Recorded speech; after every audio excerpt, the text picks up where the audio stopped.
ভাই, আরে ছোট ভাই, তুমি এখানে কি করছো? ভাইজান, আজকে তো আমার জন্মদিন, আমার ওই লাল রঙের স্ট্রবেরি কেকটা চাই। ঠিক আছে ভাই, তুমি বাড়ি যাও, আমি ওই কেকটা নিয়ে আসছি। দেখুন বোন, এটা ব্লুবেরি কেক আর এটা ম্যাঙ্গো কেক। না ভাই, আমাকে ওই লাল রঙের স্ট্রবেরি কেকটা দিন। এটা বোন? হ্যাঁ ভাই, এটাই। বোন একটু দাঁড়ান। ভাই, আজ আমার ছোট ভাইয়ের জন্মদিন, ও আমার কাছে এই কেকটা চেয়েছে। আমি এসব জানি না, কোনো ক্রেতা যেন খালি হাতে না ফিরে চায়। ভাইয়া, ওই কেকটা যত দাম হবে আমি সব টাকা আপনাকে দিয়ে দেবো। একবারে কথা কানে চায় না, ক্রেতাকে কেকটা দিয়ে দাও। এই নিন বোন, 400 টাকা দিন। তার আগে তুমি যদি চাও তোমার মা জান্নাতে যাক, তাহলে ভিডিওতে লাইক করে চ্যানেলটি সাবস্ক্রাইব করে দিবে। আর যদি তুমি চাও তোমার মা জাহান্নামে যাক, তাহলে কিছু করা লাগবে না। আর কমেন্ট বক্সে আই লাভ ইউ মা লিখে যাও। এখন কাঁদছিস কেন? চুপ কর। ভাইয়া, ওই কেকটা আমার ভাইয়ের খুব পছন্দ ছিল, আজ ওর জন্মদিন। আরে ভাই, আমি তো 100 টাকা নিতে ভুলে গেছিলাম। আর একটা কাজ করুন, এই কেকটা রেখে বরং আমাকে একটা ম্যাঙ্গো কেক দিন।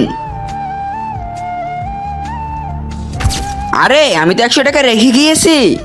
ভাইয়া, আমার ভাইয়ের ওই কেকটা খুব পছন্দ ছিল। হ্যাঁ,